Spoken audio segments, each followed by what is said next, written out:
আপনি বলতেছিলেন যে তারেক সাহেব দেশে না আসলে কি সুবিধা। আমি দুই তিনটা বলতে পারি আপনাকে, আমার হাইপোথিসিস। আমি মনে করি তারেক সাহেব দেশে না আসলে সুবিধা, তার দলের ভিতরে অনেক অন্তর্কোন্দল আছে, সেই দলের অন্তর্কোন্দলটা তিনি দূর থেকে মেটাতে চান। আমি জানি যে দলের মধ্যে থেকে তিনি আসলে এখন পর্যন্ত ভারপ্রাপ্ত চেয়ারম্যান হলেও তিনি আসলে চেয়ারম্যানের দায়িত্ব পান নাই। চেয়ারম্যানের দায়িত্ব না পাওয়া মানে আসলে তারেক রহমান সাহেবের বিএনপিতে কোনো লিখিত ক্ষমতা নাই। আসলে তিনি আসলে বিএনপির কোনো কমিটি চেঞ্জ করতে পারেন না, তিনি তার কোনো দল চেঞ্জ করতে পারেন না। এই ব্যাপারে তিনি নিশ্চিত হতে চান। তিনি আসলে তার কিছু, যেগুলি আমি ডার্টি লন্ড্রি বলতেছিলাম, যে তিনি জানেন যে 15 বা 17 বছরের সময় আওয়ামী লীগের বিভিন্ন জায়গায় তাদের দলের লোকজনরাই বিভিন্নভাবে তথ্য পাচার করেছেন, সেগুলি তিনি চিহ্নিত করতে চান। তার আরো লাভ হচ্ছে যে তিনি এই নিরাপত্তার কথা বলে বলে দেশে না এসে দেশের মানুষের সিম্পেথি ড্র করতে চান, আমার হাইপোথিসিস। জনাব তাসনিম খলিল, আপনি যদি একটু মন্তব্য করতেন।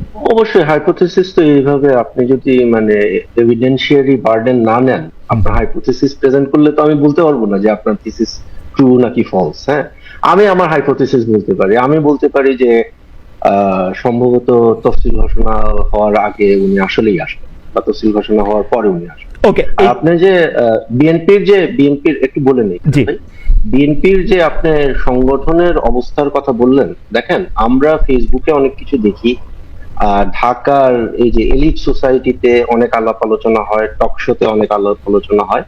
আমি অক্টোবর মাসে আমি বাংলাদেশে আসছি, তারপর থেকে আমি পুরো বাংলাদেশ ঘুরছি।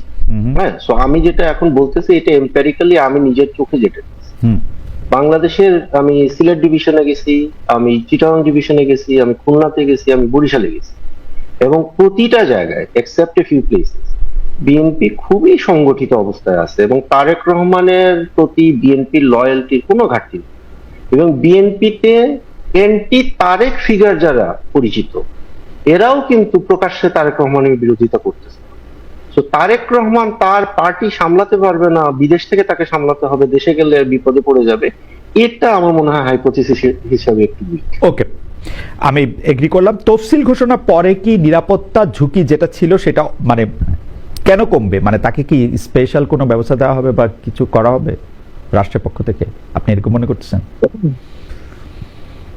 এখানে আমরা এমন কোন ট্রিগার ইভেন্ট চাই না। আমি খুব ওয়াইড একটা অ্যাঙ্গেল থেকে বলতেছি, কোনো ইন্ডিভিজুয়ালকে নিয়ে বলতেছি না। আমরা যারা বাংলাদেশের ভালো চাই, আমরা যারা বাংলাদেশের ওয়েল উইশার, আমরা এমন কোন ট্রিগার ইভেন্ট চাই না যেটাকে কেন্দ্র করে নির্বাচনকে পিছিয়ে দেওয়া হতে পারে, অথবা নির্বাচন হবে না এরকম কোন সিচুয়েশন ক্রিয়েট হতে পারে। এটা অনেক ধরনের ফোর্স মাজুরে যেটা বলে, অ্যাক্ট অফ গড। কালকে যদি এখন ধরেন একটা ভয়াবহ ভূমিকম্প হয়ে গেল, হ্যাঁ, কয়েকদিন আগে যে আমার এই বাসাতেই সকালবেলা ঘুম থেকে উঠার পরে দেখলাম ভূমিকম্প হচ্ছে, তো এখন ভয়াবহ একটা ভূমিকম্প হয়ে গেল, তখন আপনার ইলেকশনটা পিছিয়ে হবে, রাইট? অথবা ধরেন কোন একটা রাজনৈতিক নেতা সমাবেশের এক কোনায় একটা হামলা হলো, সেটাকেও কেন্দ্র করে এমন কোন অরাজক পরিস্থিতি সৃষ্টি হতে পারে যেটার কারণে ইলেকশন পিছিয়ে হবে।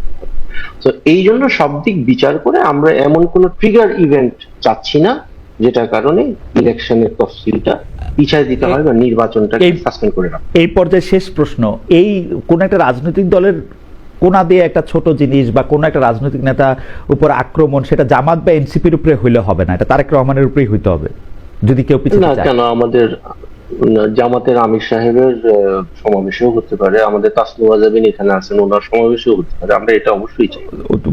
আমরা অন্তর্বর্তীকালীন সরকারকে আহ্বান করবো যেন সকলের নিরাপত্তা নিশ্চিত করা হয়। উনাদের সুযোগ থাকলে উনাদেরও বিদেশ থাকা উচিত। এখন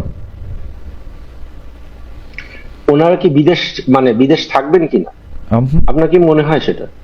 আমার আমি জানতে চাইছি আপনার কাছে যে উনাদের সুযোগ থাকলে উনারাও কি তফসিলের আগ পর্যন্ত বিদেশ থাকা উচিত কিনা। না, তাই এটা তো তাদের ডিসিশন। তাদের কাছে যদি মনে হয় যে তফসিলের আগে তারা বিদেশে থাকবেন, তফসিলের পরে তারা বিদেশ থেকে ফিরবেন, এটা তো তাদের ডিসিশন। ওকে, এটা তো শফিকুর রহমান সাহেব তো নিয়মিত লন্ডন যাচ্ছেন, উনি কেন যাচ্ছেন সেটাও তার একটা হয়তো উনার কিছু অ্যাসেসমেন্ট আছে, তাই না? ওকে, তাসনিম খলিল, আপনাকে ধন্যবাদ। আমি একটু ডক্টর জাবিনের কাছে যাওয়ার আগে আমি একটু দর্শকদের মতামত পড়ি। নাইম খান সাহেব, উনি C7J, উনি আমাকে বলেছেন যে তারেক রহমান নিয়ে আপনারা তো চুলকানি কেন খালেদ। আরেকজন বলছেন খালেদা জিয়া ভালো, কিন্তু তার দল ভালো না, জামাত এটা বলে। কিন্তু আমার প্রশ্ন, খালেদা আর বিএনপি কি আলাদা? হয় আমি একটু ডক্টর জাবিনের কাছে আসি। ডক্টর জাবিন, প্রথম যখন এনসিপি গঠিত হয়েছিল তখন এনসিপি নিজেদেরকে যেরকম একটি দল হিসেবে দাবি করেছিল বা আত্মপ্রকাশ করেছিল, এখন আপনারা এই পথ পাড়ি দিয়ে এসে যেটাকে আপনি চ্যালেঞ্জ বলছেন, আমি ভিতরে বাহিরে নানা ধরনের চ্যালেঞ্জে দেখছি। আপনাদের দলের একজন নেতা তিনি এরকম বলছেন, বাইরের বিএনপি আর জামাতকে কি করে সামলাবো, আমরা তো আব্দুল কাদেরকেই সামলাতে পারছি না। আমি বিএনপি এনসিপির একজন প্রার্থীর কথা বলছি, যে তিনি এরকম কথা বলছেন। যে এই চ্যালেঞ্জটার পরে আপনারা এখন যে জোটটা গঠন করেছেন এবি পার্টির সাথে এবং রাষ্ট্র সংস্কার আন্দোলনের সাথে, এতে আপনারা আপনাদেরকে সফল মনে করেন কিনা? মানে আপনারা এই চ্যালেঞ্জ অতিক্রম করেছেন, একটা ভালো জায়গায় এসেছেন, এরকম মনে করেন কিনা? হ্যাঁ, এটা আমি তো যখন লাস্টবার বলছিলাম, এটা অবশ্যই এটা একটা বিরাট সাফল্য। এই কারণে আপনি বলছিলেন না যে ডান ঘরানার বাম ঘরানার সাথে জোট করার কোনো পরিকল্পনা ছিল কিনা, বা আমরা যখন দল শুরু করি। আপনি দেখেন, আমরা যখন দল গঠনের পরে আমাদের বিশেষ করে মৌলিক সংস্কার প্রশ্নে যখন ঐক্যমত কমিশনে ডিবেটগুলো হচ্ছিল, আমরা যখন আলোচনা সমালোচনাগুলো চলছিল, তখন কিন্তু আমরা দেখলাম যে এই আমরা যারা কাছাকাছি আছি, এবং তখন যে পরিমাণ ডিবেট করে আমরা শেষ পর্যন্ত জুলাই সনদকে গণভোট পর্যন্ত নিয়েছি, এবং এই পুরো প্রক্রিয়ার মধ্যে এই তিনটা দল কিন্তু আমরা কাছাকাছি ছিলাম। সো এই তিনটা দলের হয়তো আমি যেটা গত পরশুদিনও এক জায়গায় বলছিলাম, যে সাংগঠনিক শক্তি হয়তো অতটা বেশি না, ভোটের মাঠে হয়তো দুর্বল, কিন্তু এই তিনটা দল কিন্তু সংস্কারপন্থী। এবং এটা শুধু সামনের 26-এর নির্বাচন পর্যন্ত না। আমি আপনাকে একটা ছোট্ট উদাহরণ দেই। আজকেই দুর্নীতি বিরোধী দিবসে তারেক রহমান সাহেব কিছু দুর্নীতির বিরুদ্ধে যুদ্ধে ওনাদের কিছু পরিকল্পনার কথা বলেছেন। তার মধ্যে প্রথমটা হচ্ছে স্বাধীন সাংবিধানিক প্রতিষ্ঠান, যেখানে দুদক আর নির্বাচন কমিশনের কথা উল্লেখ করেছেন। ওনারা কিন্তু সংস্কার প্রস্তাবে দুদকের প্রধান যে একজন নিরপেক্ষ বডি নিয়োগ দিবে সরকারের নির্বাহী ক্ষমতার বাইরে গিয়ে, সেটাতে কিন্তু ওনারা রাজি হয় নাই। ওনারা এই পরিকল্পনার মধ্যে উনি পুলিশের সংস্কারের কথা বলেছেন, অথচ পুলিশ অধ্যাদেশ যেটা অনুমোদন হয়েছে বা খসড়া, সেটাতে ওনাদের আপত্তি ছিল। ওনারা চিঠি দিয়ে, বিবৃতি দিয়ে সেটাতে বাধা দিয়েছেন।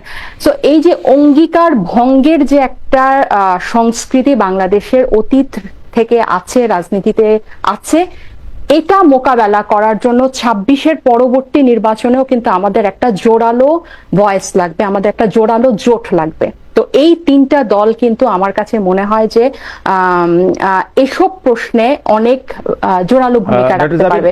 ডক্টর জাবিন, আপনি আদর্শগত মিলে কথা বলছেন এই তিনটা দলের, মানে আমি এনসিপির কথা জানি না, কারণ এনসিপির প্রশ্ন করে কোনো জবাব পাই না। আদর্শগত মিল এবি পার্টি আর রাষ্ট্র সংস্কার আন্দোলনের মধ্যে আছে বলছেন? না, আমি বলছি যে জুলাই গণ অভ্যুত্থানের যে আকাঙ্ক্ষা যেটা ছিল, যে আমাদের পুরনো যে নিয়ম কানুনগুলা ছিল রাষ্ট্র কাঠামোর, সেগুলোর পরিবর্তনের জন্য আমরা তো একদম শুরু থেকে সংবিধানের পরিবর্তন হয়ে গণপরিষদের মাধ্যমে চেয়েছিলাম, সেটা হয় নাই। সেখান থেকে জুলাই সনদের উপর অনেক আলোচনা হয়ে সর্বশেষ গণভোটে গেল। এই পদগুলা কিন্তু আমরা আলাদা আলাদা তিনটা দল একসাথে পার করেছে। আমি একটা কথা বলি খালেদ ভাই, যে আপনি আদর্শের কথা বলছেন, আপনি দেখেন গত কয়েক মাসে আপনার মনে পড়ে জুলাইয়ের হত্যাকাণ্ডের বা বাংলাদেশের গত 54 বছরে বাংলাদেশের উন্নতি বা এই জুলাই গণ অভ্যুত্থান কেন হলো, এটা আমাদের কোনো আমাদের ব্রেইনে আছে, আমাদের স্মৃতিতে আছে। এটা পুরাটা ওয়াশ আউট হয়ে গেছে নির্বাচন দিয়ে, পুরাটাই, মানে একেবারে। এবং কার কথা বলছেন? এনসিপির ওয়াশ আউট হয়ে গেছে সেটা দেখতে পাচ্ছি, আমাদের আছে। আমি না এটা ভুল বললেন। কিভাবে আছে আপনি দেখেন, আমার মাথায় তো আর আপনি নাই, আমার মাথায় তো আপনি নাই, এনসিপির মাথায় আপনি আছেন, আমার মাথায় তো আপনি নাই। আপনি তো জানেন না যে এটা ওয়াশ আউট হয়ে গেছে কিনা। আমি আপনি কি এটা কোনো আলোচনা দেখেন? আপনি দেখেন লক্ষ্মীপুরে, আমি পরশুদিনের নিউজ বলি, আমি লক্ষ্মীপুরে একটা জেলা যুবলীগের সভাপতির ছাদ থেকে 25-30 জন অস্ত্রধারী সাধারণ ছাত্রদের উপর গুলি করেছিল। পরশুদিনের নিউজ বলছি আমি, পরশুদিন বা তার আগের দিনে লক্ষ্মীপুরে একটা অস্ত্র উদ্ধার হয় নাই। তারা রেস নিয়ে লক্ষ্মীপুরে এখনো নিহত, ওখানে 4 জন ছাত্র নিহত হয়েছে, বেশ কয়েকজন আহত হয়েছে। এসব খবর কি আপনি যে এই যে প্রত্যেকটা থানা থেকে যে এতগুলা অস্ত্র আপনার লুট হলো, এগুলার কি কোনো কিছু রিভাইভ হয়েছে? আমি যেটা বলছিলাম, এই যে আজকে রোকেয়া দিবস আসলেই বাল্যবিবাহ নিয়ে খুব রব উঠে, বাল্যবিবাহ রোধ করতে হবে। আমার দর্শকরা নিশ্চয়ই হাসাহাসি করবে, নির্বাচনের টকশোতে আমি বাল্যবিবাহের কথা বলছি। বাংলাদেশে প্রতি 2টা মেয়ের মধ্যে 1টা মেয়ের হচ্ছে বাল্যবিবাহ হয়, 2টা মেয়ের মধ্যে।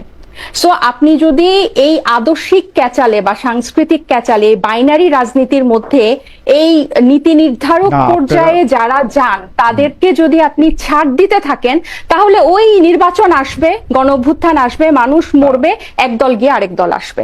তারা নির্বাচনের আগে নির্বাচনী ইশতেহার দিবে, নির্বাচনী প্রতিশ্রুতি, দুর্নীতি যুদ্ধের বিরুদ্ধে অনেক পরিকল্পনা ঘোষণা করবে, কিন্তু পরবর্তীতে গিয়ে সেগুলার আর কোনো বাস্তবায়ন হবে না। তো এইবার যাতে এগুলোর বাস্তবায়নটার পাহারাদার হিসেবে আমরা তো বলেছি, এবং এই সংস্কার প্রক্রিয়াটা যাতে জোরদার থাকে, সেজন্য আমি বলি যে এই জোটটা খুবই গুরুত্বপূর্ণ। এখানে আপনি বারবার এনসিপির আদর্শিক কথাটা বলেন, আপনি মানে এই ডান বামের বাইরে গিয়ে এই ডান, আপনি ভুলে যান, আপনি ধরতে পারছেন না এনসিপির আদর্শকে। আমরা বারবার বলার পরও আপনি ধরতে পারছেন না এনসিপির আদর্শ। বারবার বলেছেন নাকি? Good enough. কিন্তু হ্যাঁ, আমরা তো বারবার পরিষ্কার করি আমরা কোন, আপনি দেখেন আজকের প্রশ্নটাকে করেন, এই আপনাদের এই কথা নিশ্চয়ই আমরা শুনবো, অনেকবার শুনেছি। আপনি প্রশ্নটা করেন যে মানে ধরেন ডান বামের বাইরে গিয়ে, আমরা ডান বাম ধরেন রাষ্ট্র সংস্কার আন্দোলনকে যদি আমরা বামপন্থী ধরি, এবি পার্টিকে যদি আমরা বামপন্থী ধরি, তাহলে এনসিপি আসলে কোথায় দাঁড়ায় আছে? এনসিপির আলাদা অস্তিত্বটা কি? আমি যখন থেকে প্রোগ্রামের শুরু থেকে এই 3টা জোটের উদ্দেশ্য বলার পরও আপনি এখনো ওইখানেই আছেন যে আদর্শিক কেন এখানে কোনো মিল আছে কিনা। আমি যখনই বলছি যে এই পরবর্তী জুলাই পরবর্তী যে নতুন রাজনীতির কথা আমরা বলছি, নতুন বাংলাদেশ পরিবর্তনের যে কথা বলছি, মৌলিক সংস্কার কাঠামোর যে পরিবর্তনের কথা বলছি, সেগুলোর আলোচনাটা জারি রাখার জন্য, সেগুলোর আওয়াজটা জারি রাখার জন্য, সেটাকে রাজপথে আরো জোরালো করার জন্য আমরা একসাথে হচ্ছি।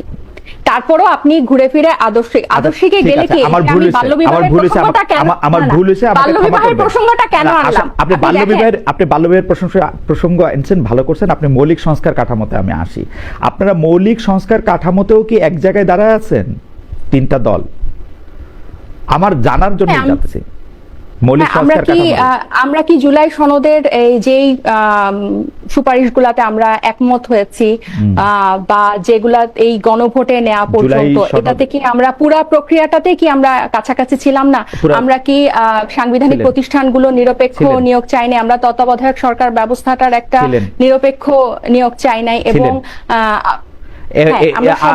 আপনাদের সবচেয়ে কাছাকাছি ছিল জামায়াতে ইসলামী, এই যেগুলি বললেন সেগুলির মধ্যে। তো তাদের সাথে তো আপনারা জোট করতে পারেন নাই। জোট ওনাদের সঙ্গে যখন করছেন তখন নিশ্চয়ই এটার একটা কারণ আছে, তাই না? আমি সেই কারণটা ধরতে চাইতেছিলাম। আমরা তো বিএনপির সাথেও জোট করি না, এখানে জামাত বিএনপির সাথেও করেন নাই। বিএনপি আপনাদের থেকে একটু দূরে ছিল, কিন্তু জামায়াত আপনাদের খুব কাছাকাছি ছিল। গণঅভ্যুত্থানের আগে ছিল 2টা দল, বিএনপি আওয়ামী লীগ, এবং গণঅভ্যুত্থানের পরে হয়ে গেছে এখন বিএনপি জামাত।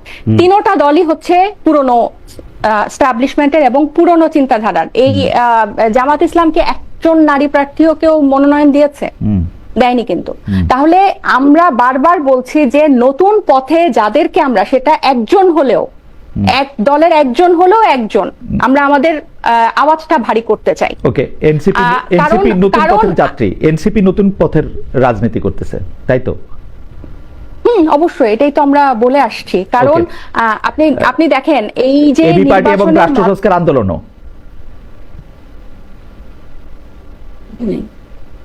এবি পার্টি রাষ্ট্র সংস্কার আন্দোলনও নতুন বন্দোবস্তের রাজনীতি করতেছে না।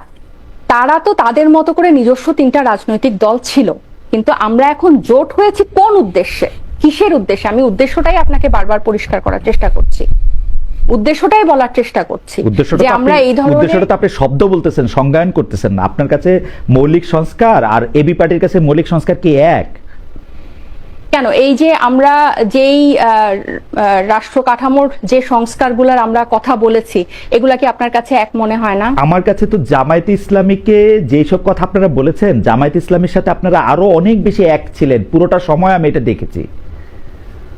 আপনারা ওদের সাথে করেন নাই, কিন্তু এবি পার্টি এবং রাষ্ট্র সংস্কার আন্দোলনের সাথে করছেন। এটা তো কোনো একটা যুক্তি বুদ্ধি থাকতে হবে তো, তাই না ডক্টর জাবিন?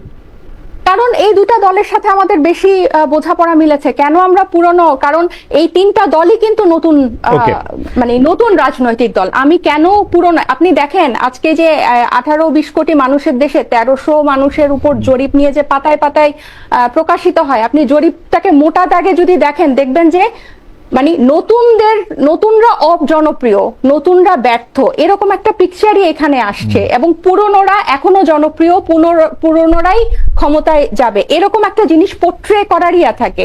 আপনার আপনার সংস্কারে শুধু মিল থাকলেই তো হবে না, সুপারিশে শুধু মিল থাকলেই যে আমরা তাদের সাথে জোট করে যাব তা না। আমি আপনাকে শুরুতেই বলছিলাম যে অনেক আলোচনার পরও কিন্তু, কারণ এই নির্বাচনটা কেন্দ্র করেই তো খালি জোটটা হয় নাই। ভবিষ্যতের রাজনীতি এটার পরেও আমি বলছি। ঠিক আছে, আমি মনে হয় আপনাকে